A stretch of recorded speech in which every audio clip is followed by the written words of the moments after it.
अस्सलाम वालेकुम, this is Moeed पीसादा।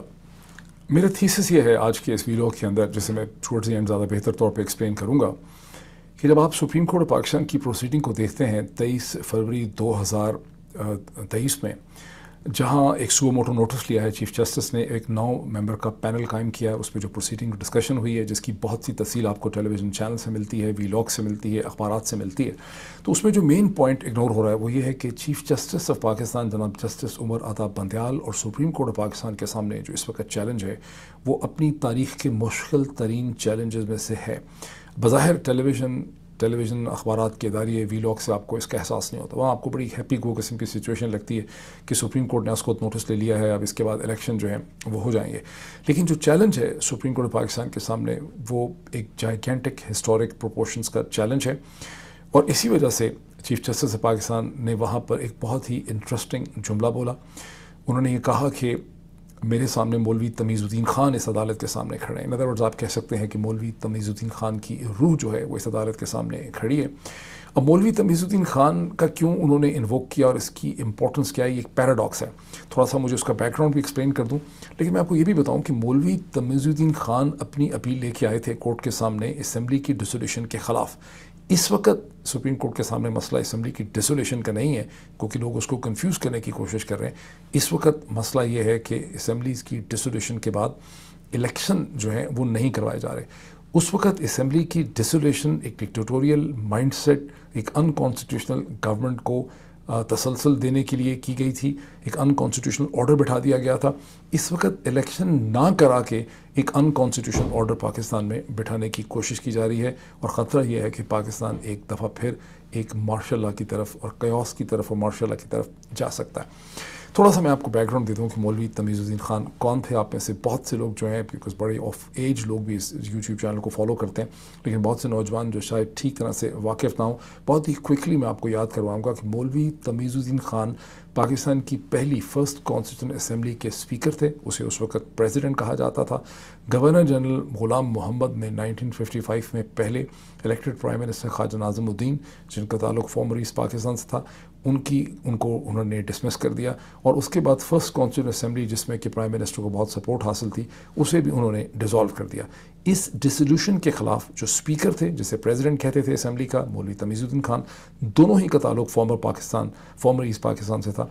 वो सिंध हाई कोर्ट में अपनी अपील लेके गए। सिंध हाई कोर्ट ने प्रोसीडिंग के बाद ये फैसला किया कि गवर्नर जनरल का इकदाम अल्ट्रा वायर्स ऑफ लॉ है, इलीगल है, अनकॉन्स्टिट्यूशनल है, उसे कलअदम करार दिया। और इस सिंध हाई कोर्ट के फैसले के ख़िलाफ़ गवर्नर जनरल ग़ुलाम मोहम्मद फौरी तौर पर चले गए फेडरल कोर्ट में। उस वक्त सुप्रीम कोर्ट नहीं होती थी, फेडरल कोर्ट होती थी, दोनों कराची में थी, इस्लामाबाद एज ए कैपिटल मारज़ वजूद में नहीं आया था।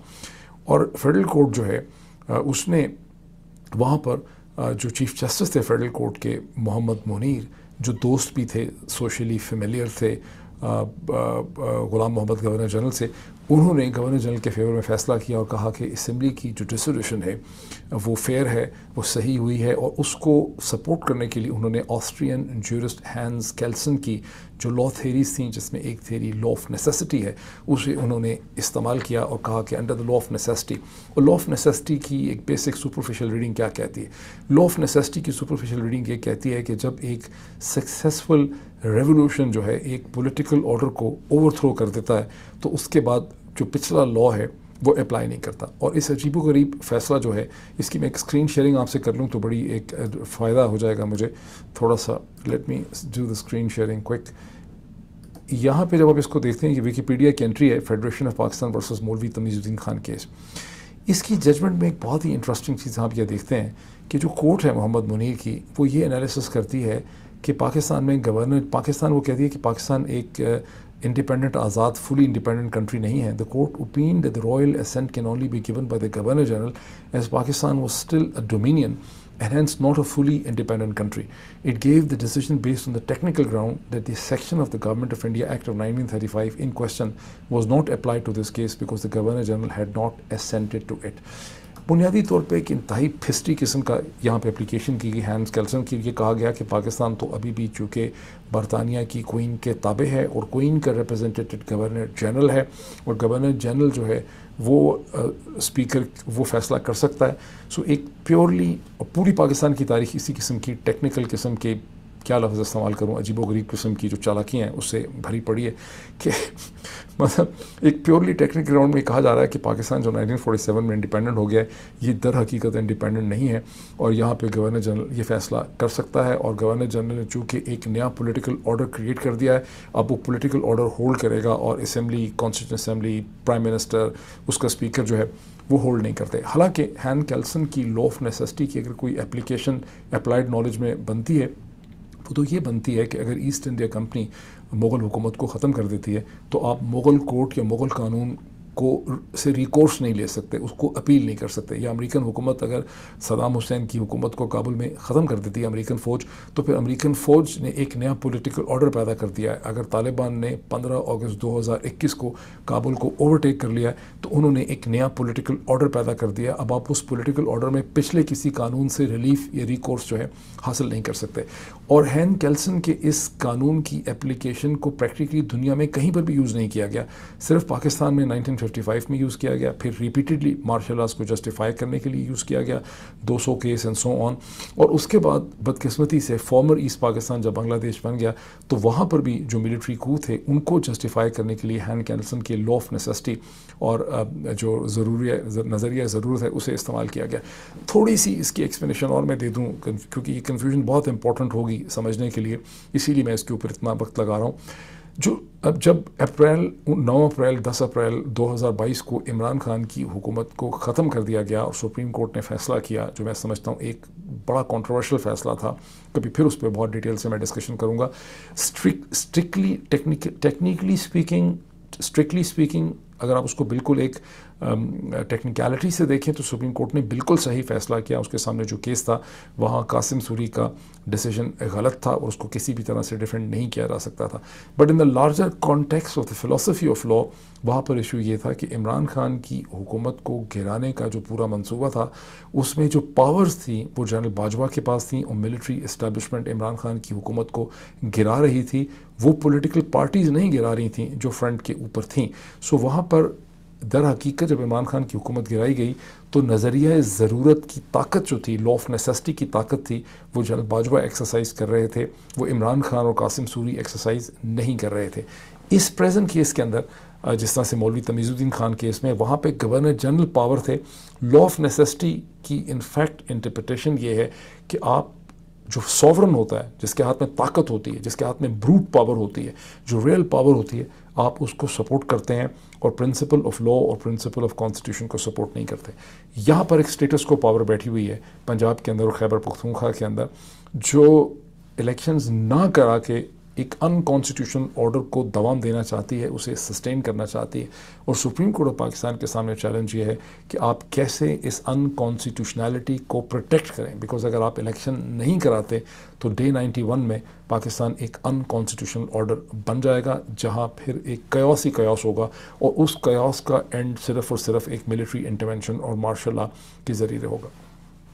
मैं ये क्यों कहता हूँ कि जो चैलेंज चीफ जस्टिस जनाब उमर अता बंदयाल साहब के सामने है, ये पाकिस्तान की सुप्रीम कोर्ट को बहुत कम ऐसे चैलेंजेस फेस करने पड़े हैं। बहुत दफ़ा जब लॉ ऑफ नेसेसिटी के ख़िलाफ़ फैसले किए गए तो आमिर ये डिक्टेटर जा चुका था, मरखप हो गया था, अलग हो चुका हुआ था। जैसे जनरल मुशर्रफ की जाने के बाद अगर आपने फ़ैसला कर दिया, याहिया खान की जाने के बाद फ़ैसला कर दिया, तो वो फैसले तो ज़ाहिर है उस वक्त सुप्रीम कोर्ट के ऊपर कोई प्रेशर नहीं था। दी ओनली अदर एग्जाम्पल जिसके साथ इसको कंपेयर किया जा सकता है वो 2007 के फ़ैसले हैं, जहाँ जनरल मुशर्रफ की मिलिट्री इस्टेब्लिशमेंट बैठी थी, लेकिन अवाम और मीडिया के ज़ोर और ताकत के साथ सुप्रीम कोर्ट खड़ी हुई और इफ्तिखार चौधरी जो चीफ जस्टिस जिनको डिसमिस या सस्पेंड किया था मुशर्रफ ने, उन्हें जून 2007 में जब सुप्रीम कोर्ट ने रेस्टोर किया तो दर हकीकत वहाँ उन्होंने नज़रिया ज़रूरत के फ़ैसले को डिफ़ाई किया। इसी तरह चीफ जस्टिस इफ्तिखार चौधरी ने 7 नवंबर या 5 नवंबर को या जो 3 नवंबर 2007 के फ़ैसले को जब उन्होंने मतलब 3 नवंबर को ही उन्होंने उसके ख़िलाफ़ फ़ैसला किया, तो उन्होंने उस वक़्त की बैठी भी जो पावर थी जनरल मुशर्रफ की, जो हुकूमत और रजीम था, उसको उन्होंने डिफ़ाई किया। मेरे नाक़िस जहन में कि सिर्फ 2 रीसेंट हिस्ट्री में वाक़यात ऐसे आते हैं, डेवलपमेंट्स आती हैं, जहाँ सुप्रीम कोर्ट ऑफ पाकिस्तान ने लॉ ऑफ नेसेसिटी के ख़िलाफ़ पोजीशन ली। बाकी जहाँ पर भी पोजीशन ली, इंक्लूडिंग 9 अप्रैल या 7 अप्रैल 2022 में जब इमरान खान की हुकूमत को ख़त्म किया गया, तो supreme court of Pakistan was acting in accordance with the law of necessity, because power सारी की सारी सिस्टम के अंदर जनरल बाजवा और उनकी मिलिट्री इस्टेब्लिशमेंट, उनके सेक्टर कमांडर्स ज़बरदस्त एक्सरसाइज कर रहे थे। इमरान खान की हुकूमत के पास कोई ताकत नहीं थी। इमरान खान की हुकूमत जो थी वो पावर्स दैट बी के रहमो करम के ऊपर मुख्तलिफ़ किस्म की डामाडोइयाँ या स्ट्रगल करने की कोशिश कर रही थी सर्वाइव करने के लिए। तो ये एक बैकग्राउंड मैं समझता हूँ जहन में रखना जो है बहुत ज़रूरी है। और चीफ जस्टिस उमर अता बंदयाल जिन्होंने रिटायर होना है इन सितंबर 2023, उनके सामने क्वेश्चन है लेगेसी का, कि उनकी लेगेसी गोल्डन वर्ड्स में लिखी जाएगी कैम्ब्रिज में, ऑक्सफोर्ड में, हार्वर्ड में, कोलंबिया यूनिवर्सिटी के अंदर ज्यूरिस्ट उसको रिस्पेक्ट से देखेंगे, या वो रिटायरमेंट के बाद एक मोटरकेड लेके 2-4 गार्ड और एक बड़ा सा घर और एक सरकारी प्रोटेक्शन लेंगे और जगह जगह जाके पाकिस्तान के अंदर सेमिनार्स में तकरीरें करते रहेंगे। ये उनकी क्वेश्चन है उनकी लेगेसी का। और यही सवाल जहाँ वो कहते हैं कि मौलवी तमीज़ुद्दीन खान की रूह मेरे सामने खड़ी है, ये क्वेश्चन सारे के सारे जो उनके साथ 8 ब्रदर जजेस हैं जिनके नाम मैं भी आपको अहमद पंसोता साहब की ट्वीट से दिखाता हूँ एक बार फिर इश्यूज़, ये सारे जो जस्टिस हैं इस वक्त ये तारीख़ के रूबरू खड़े, तारीख़ ने इनके फ़ैसलों के ऊपर अपना फ़ैसला तारीख़ ने करना है और देखना है कि ये सही फ़ैसला करते हैं कि नहीं करते। अब with this background in mind जो मैंने आपके सामने रखा है, the cost of digression, I am sorry लंबी डाइग्रेशन की, अब मैं आपको वो प्रोसीडिंग बताता हूँ जहाँ आपको पाकिस्तान की सुप्रीम कोर्ट इंटरनली भी बहुत ज़्यादा स्प्लिट आपको नज़र आती है 6-3 में, और बाहर उसके ऊपर किस किस्म के प्रेशर्स हैं वो मैं आपको दिखाता हूँ। Let me share the screen ताकि मैं सिर्फ एक दफ़ा नाम लोगों के दिखा दूँ, बिकॉज वो नाम जो हैं वो बड़ी इंपॉर्टेंस रखते हैं। ये मैं एक बार फिर इस्तेमाल कर रहा हूँ बैरिस्टर मोहम्मद अहमद पंसोता साहब के ट्वीट को, ताकि मुझे नाम ज़बानी ना पढ़ने पड़े, कोई गलती ना मैं कर दूँ ऑनरेबल जस्टिस के नाम कहने में। Justice Umar Ata Bandial chief justice इसे लीड कर रहे हैं। जस्टिस एजाजुल अहसन जो हैं वो इस बेंच का हिस्सा है, 9 मेंबर बेंच के। जस्टिस सैयद मंसूर अली शाह साहब इसका हिस्सा हैं। जस्टिस मुनीब अख्तर इसका हिस्सा हैं। जस्टिस याहिया आफरीदी हिस्सा हैं। मिस्टर जस्टिस सैयद मज़ाहिर अली अकबर नकवी इसका हिस्सा हैं। जस्टिस जमाल खान मंदोखेल हिस्सा हैं। जस्टिस मोहम्मद अली मज़हर इसका हिस्सा है, और जस्टिस अतर मिनल्ला जो सबसे लेटेस्ट प्रमोट हुए हैं वो इस बेंच का हिस्सा है। ये नाम पढ़ने इसलिए ज़रूरी थे कि पिछले व्लॉग में भी मैंने ये नाम बताए थे। ये नाम जो हैं यहाँ इनको दोहराने की सिग्निफिकेंस है। दोहराने की सिग्निफिकेंस ये है कि चीफ जस्टिस ने ये पैनल क्रिएट किया और पाकिस्तान की जो बार काउंसिल है उसके जो चेयरमैन और उसके वाइस चेयरमैन हैं उन्होंने ऑलरेडी प्रेस रिलीज़ इशू की है कि ये पैनल जो है इसे रिकन्स्टिट्यूट किया जाए, और इस पैनल से जस्टिस सैयद मज़ाहिर अली अकबर नकवी जो हैं वो अपने आप को रिक्यूज़ करें, और इस पैनल के अंदर काजी फ़ाइज़ ईसा को और जस्टिस तारिक मसूद जो हैं, राजा तारिक मसूद या सरदार तारिक मसूद जो हैं उन्हें इस पैनल के अंदर होना चाहिए। बहरहाल जस्टिस उमर अता बंदयाल बाउंड नहीं है बार काउंसिल की प्रेस रिलीज़ को कोई लिफ्ट कराने के लिए, बिकॉज पाकिस्तान का लॉ जो सुप्रीम कोर्ट की रूल्स हैं, जो सुप्रीम कोर्ट की कन्वेंशन है कि चीफ जस्टिस ही पैनल बनाता है। तो एक तो ये इस किस्म का चैलेंज। दूसरा चैलेंज आप ये देखते हैं जब जस्टिस जमाल खान मंदोखेल, यहाँ पर आपको एक स्प्लिट नज़र आती है। जस्टिस जमाल खान मंदोखेल, जस्टिस अतर मिनल्ला, ऑनरेबल जस्टिस अतर मिनल्ला और जस्टिस सैयद मंसूर अली शाह साहब जो हैं ये आपको एक दूसरे कैंप में नज़र आते हैं, और ये बहुत हद तक PMLN के पॉइंट ऑफ व्यू से सिंपैथेटिक आपको नज़र आते हैं। और सबसे ज़्यादा स्ट्रॉन्ग पोजीशन यहाँ पे ली है जस्टिस जमाल खान मंदोखेल ने, जिनका कहना ये है कि जो ये सुओ मोटो नोटिस लिया है चीफ जस्टिस ने on the order of 2 bench justice Ijazul Ahsan साहब और जस्टिस मज़ाहिर अली नकवी साहब के ऑर्डर पे जो 16 फरवरी का है, ये सुओ मोटो नोटिस ही चीफ जस्टिस ने गलत ले लिया है। ये नोटिस नहीं होना चाहिए था। उनका ये भी कहना है कि ऑडियो लीक्स जो हुई हैं उसके नतीजे में जस्टिस सैयद मज़ाहिर अली नकवी जो हैं उनको इस बेंच का हिस्सा नहीं होना चाहिए था। यही पोजीशन बाहर से बार काउंसिल की है, यही पोजीशन मरीम नवाज़ की भी है, उनके मीडिया सेल की भी है, उनके टेलीविज़न चैनल्स जो उनको सपोर्ट कर रहे हैं उनकी भी ये पोजीशन है।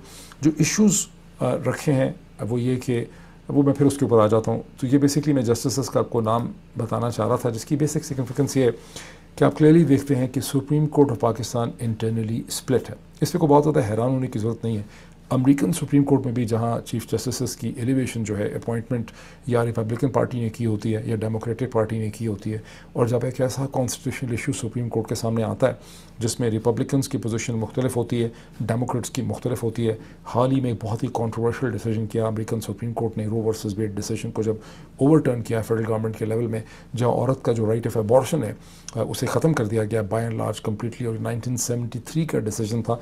तो आपको क्लियरली यहाँ पर रिपब्लिकन वर्सेस डेमोक्रेटिक आपको स्प्लिट नज़र आती है, और 50 साल लगाए हैं रिपब्लिकन पार्टी ने सुप्रीम कोर्ट की कॉम्पोजिशन और कॉम्प्लेक्शन को चेंज करने के लिए, बिकॉज 1970s में जब रो वर्सेस वेड के डिसीजन को supreme court of United states ने असेंट किया था, एफर्म किया था, तो वो एक लिबरल या डेमोक्रेटिक लीनिंग सुप्रीम कोर्ट थी और उसकी लिबरल डेमोक्रेटिक लीनिंग को मुकम्मल तौर पर तब्दील करते करते रिपब्लिकन पार्टी को 50 साल लगे।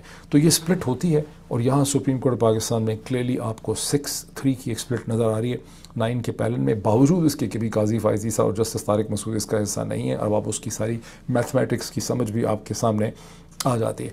अब फाइनल डिसीजन होना है 5-4 से, यानी अगर 5 जस्टिस और 6 हों तो बहुत ही ज़बरदस्त है। अगर 5 जस्टिस एक तरफ कंसेंसस डेवलप करेंगे, डिसीजन करेंगे, तो फिर लगता है कि इलेक्शन हो सकेंगे। अगर इसके दरमियान में कोई और पॉलिटिक्स हो जाती है, बिकॉज मैंने जैसे आपको कहा कि सियासत और अदालत और कानून का बड़ा गहरा आपस में ताल्लुक़ है, तो फिर कोई और सिचुएशन भी डेवलप कर सकती है। अब जो आर्गूमेंट्स दिए गए हैं अब तक सुप्रीम कोर्ट में 23 फरवरी को, उसमें एक आर्गूमेंट तो वो है जहाँ जस्टिस अतर मनल्ला साहब ने ये आर्गूमेंट क्वेश्चन रेज़ किया है कि क्या असम्बलीज़ की डिसोल्यूशन किसी एक पॉलिटिकल पार्टी के सरबराह के कहने में हो भी सकती है। बहुत अजीब सवाल है, क्योंकि अगर इसको आप, और आर्गूमेंट यह है कि असम्बलियाँ 5 साल के लिए इलेक्ट होती हैं, क्योंकि अगर इस बात को आप मान लें तो फिर जो डिसोल्यूशन हुई इमरान खान की हुकूमत ख़त्म हुई अप्रैल 2022 के अंदर, वो भी बड़ा अजीब स्टेप था, बिकॉज फिर तो अगर हुकूमत को कंटिन्यू ही करना था तो उसके खिलाफ वोट ऑफ कॉन्फिडेंस भी नहीं लाया जा सकता, बिकॉज दुनिया भर में जहाँ जहाँ डेमोक्रेसी है या कॉमन वेस्टमिंस्टर डेमोक्रेसी है, वहाँ पर पॉलिटिकल पार्टीज़ ये डिसाइड करती हैं, प्राइम मिनिस्टर ये डिसाइड करता है कि वो गवर्न नहीं कर सकता, और अपनी पॉलिटिकल सर्कमस्टांसेस में और अपनी मसलहत के अंदर वो असम्बली को डिज़ोल्व करने का कि समरी क्वीन को, किंग को या पाकिस्तान के केस में प्रेसिडेंट को भेज सकता है। तो इसमें ये सवाल उठाना जो है ये एक तरह से बड़ी अजीब बात है कि री इन्वेंटिंग द व्हील है।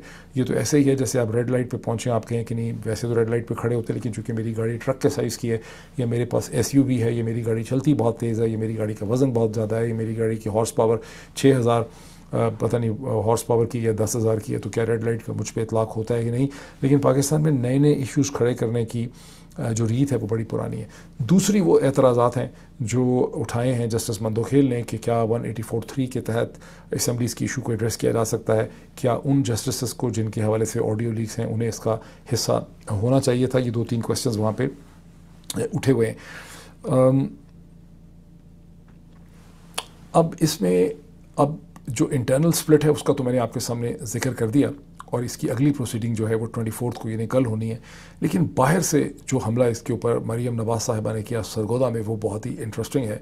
जहाँ ये नहीं कि कोई उन्होंने कमेंट्स कर दिए, बाकायदा उन्होंने पोस्टर दिखा के 5 वहाँ पे उन्होंने तस्वीर दिखाई, जनरल फैज़ की, साकिब निसार साहब की, आसिफ सईद खोसा साहब की, और 2 प्रेजेंट जो जस्टिस हैं इजाज़ुल एहसन साहब की और मियाँ जो नकवी मज़ाहिर अली नकवी साहब की। उन्होंने कहा कि ये वो 5 लोग हैं जिन्होंने नवाज़ शरीफ की हुकूमत को ख़त्म किया और ये नवाज़ शरीफ के ख़िलाफ़ मसलसल फ़ैसले कर रहे हैं। जो कुछ उन्होंने किया वो क्लियरली कंटेम्प्ट ऑफ कोर्ट बनता है, लेकिन इस वक्त कंटेम्प्ट ऑफ कोर्ट में वक्त ज़ाया करने की ज़रूरत जो है वो नहीं बनती। ताहम इसका एक कंट्रास्ट आप ज़रूर कर सकते हैं कि जब इमरान खान ने एक पिंडी के लियाकत बाग के जलसे में खड़े होकर कहा था एक एडिशनल सेशन जज के बारे से कि इसने ये बड़ा गलत फ़ैसला किया, उस वक्त बात थी डॉक्टर शहबाज गिल की, कि एक आदमी जो कह रहा है कि मुझ पर पुलिस ने तशद्दुद किया, उसको दोबारा जिस्मानी उसका रिमांड दे दिया है और ये बिल्कुल गैर कानूनी हरकत की है, और हमारी हुकूमत जब आएगी तो हम इनके ख़िलाफ़ कानूनी कार्रवाई करेंगे।